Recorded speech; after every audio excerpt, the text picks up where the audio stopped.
अस्सलाम वालेकुम दोस्तों, मेरा नाम है आजम।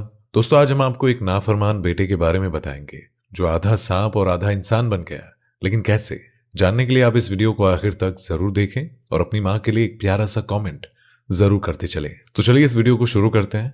दोस्तों, सच्चे इस्लामिक वाकयात में ये वाकया कुछ इस तरह से पेश किया गया है। कहा जाता है कि किसी गांव में एक बेवा औरत रहा करती थी और उसके शौहर का इंतकाल उस वक्त हो गया था जब उसके पेट में उसका बच्चा था, यानी बच्चे की पैदाइश ना हुई थी। शौहर के मरने के बाद बच्चा इस दुनिया में आया। उसके शौहर ने विरसे में एक मकान छोड़ा हुआ था जिसमें वो औरत रहा करती थी। लेकिन कहते हैं ना कि रखे रखे तो कुआं भी खाली हो जाता है। उसी तरह उस औरत के साथ भी हुआ।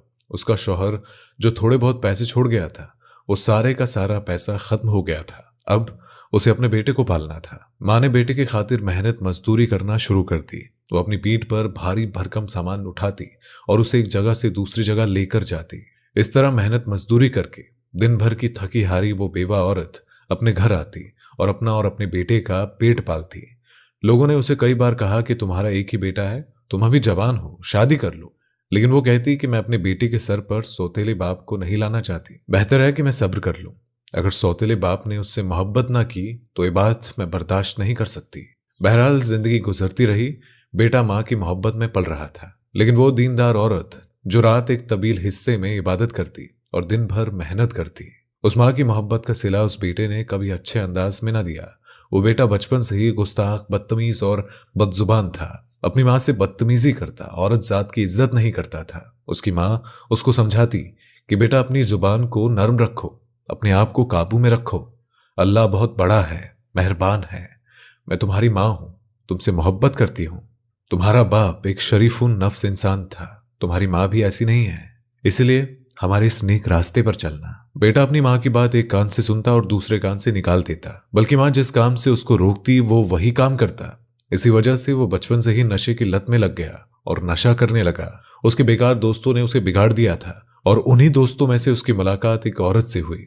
वो औरत बहुत ही तेज तर्रार थी। उसको पता था कि वो अपनी माँ का इकलौता लाल है और उसके बिरसे में एक मकान मौजूद है। इसी लालच में उसने उस लड़के को अपने जाल में फंसाना शुरू कर दिया और कहा कि तुम मुझसे शादी कर लो। देखो, मैं हसीन हूं, नौजवान हूं, तुम्हारी हर ख्वाहिश को मैं पूरा करूंगी। वो लड़का तो वैसे ही बिगड़ा हुआ था। उसने माँ को बिना बताए उससे निकाह कर लिया और फिर निकाह करके उसको घर में ले आया। माँ ने अचानक बेटे के साथ एक औरत को देखा तो वो समझ गई। लेकिन उसने कहा कि बेटा ये कौन है? तो वो कहने लगा, ये मेरी बीवी है। तुम कौन होती हो मुझसे सवाल करने वाली? तुम्हें मैंने ये हक नहीं दिया है। मैंने शादी कर ली और आज से इसी घर में रहेगी। बहू ने अपनी सास को देखते ही शक्ल बिगाड़ना शुरू कर दी। बेवा माँ मेहनत मजदूरी करती रहती, बल्कि अब तो उसने अपनी मजदूरी बढ़ा दी थी क्योंकि घर में एक और इंसान का इजाफा हो गया था। उसकी बहू उस पर बहुत जुल्म करती और बेटा चंद आवारा दोस्तों के पास जाकर नशा करता था।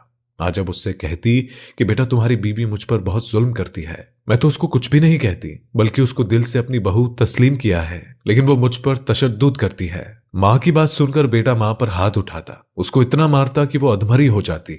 लेकिन वो माँ थी और उसके दिल से बद्दुआ नहीं निकलती। यही दुआ निकलती कि या अल्लाह मेरे बेटे को अक्ल दे, उसे समझ दे, ये अपनी आखिरात और दुनिया दोनों खराब कर रहा है। बीवी की बातों में आकर वो माँ को गंदी गंदी गालियां देता और कहता कि तू तो नागिन है जो जहर उगलती है। मुझे पता है कि तू मेरी बीवी को कोसती है क्योंकि ये तेरी पसंद की बहू नहीं है, इसलिए तू मेरी बीवी पर जुल्म करती है और झूठ कहती है। वो बेटा कभी भी माँ की बातों पर यकीन ना करता। बेटे के हाथों वो माँ पहले ही तंग थी और जिसकी खातिर उसने इतनी बड़ी कुर्बानी दी, उसने उसकी जवानी, उसके बुढ़ापे का कोई ख्याल ना किया। अपनी बीवी के साथ मिलकर उसको नागिन कहने लगा। माँ को यह बात बर्दाश्त नहीं होती थी। वो सजदा रेज़ हो जाती और अल्लाह ताला से रहम की दुआ करती। एक दिन उस बहू ने सोचा कि क्यों ना मैं इस बुढ़िया को हमेशा हमेशा के लिए इस दुनिया से रुखसत कर दूं। वो दिन रात यही सोचती कि किस तरह से इस बुढ़िया को मारा जाए। ये सोचते हुए एक रात उसको एक बात सूझी कि क्यों ना मैं एक सांप को इस बुढ़िया पर छोड़ दूं। और फिर उसने ऐसा ही किया कि सांप की एक टोकरी लाकर उसने अपनी सास के पास रख दी। और जब सांप माँ को काटता तो किसी को शक भी नहीं होता कि इसको किसी ने मारा है। अब उसने वो सांप रख दिया, लेकिन वो सांप बजाय माँ को डसने की सीधा उसके कमरे में गया जहां पर वो बेटा था। ना बीवी को उसने कुछ किया और ना ही उसकी माँ को, बल्कि जाकर उस बेटे को उसने डस लिया और वो बेटा पानी भी नहीं मांग सका और तड़प तड़प कर उसने वहां पर जान दे दी। बीवी को ये बात मालूम नहीं थी और जब सुबह उठकर उसने देखा तो उसके शौहर के मुंह से झाग निकल रहे थे। वो समझ गई कि ये वही सांप है जिसको उसने अपनी सास पर छोड़ा था और उसने उसके शौहर को डस लिया।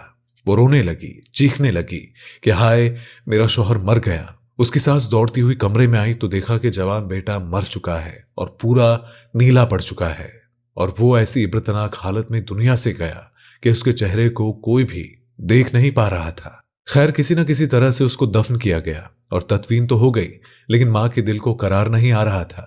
और वो बीवी जिसने अपनी सास को मारना चाहा, उसका शौहर इस दुनिया से चला गया। वो तो सख्ते के आलम में आ चुकी थी और दुनिया में अभी उसको रहना था और उसे दुनियावी सजा भुगतनी थी। उसका जहनी तवाजुन बिगड़ चुका था, यानी पागल हो चुकी थी।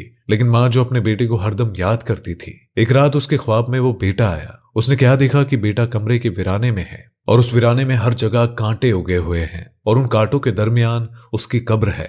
उसकी कब्र में आग लग रही है और वो आग आसमान तक जा रही है और वो आग ऐसी जगह लग रही थी जो दुनियावी आग नहीं थी बल्कि जहन्नुम की आग थी।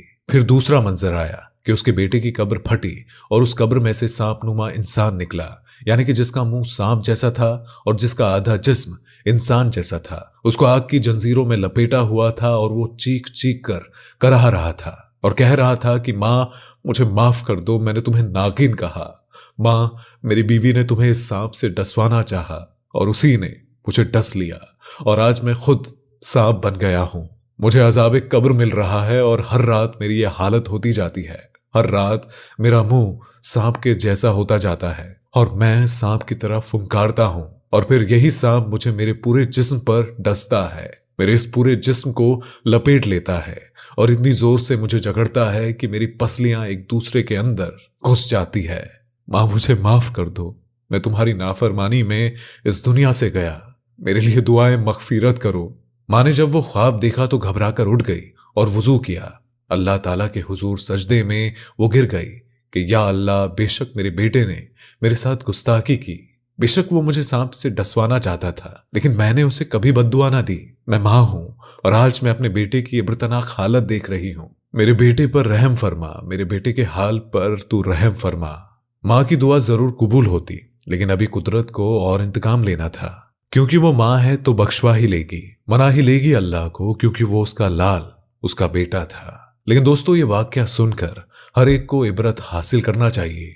वालिदैन की दुआ में बहुत ताकत होती है। अपने वालिदैन की इज्जत करे और उनकी दुआएं ले और उनको सताकर उनकी बद्दुआ न ले, वरना दुनिया और आखिरत दोनों में नाकामी होगी। इसलिए अल्लाह पाक हमें नेक अमल करने की तौफीक अता फरमाए। आमीन, अल्लाहुम्मा आमीन।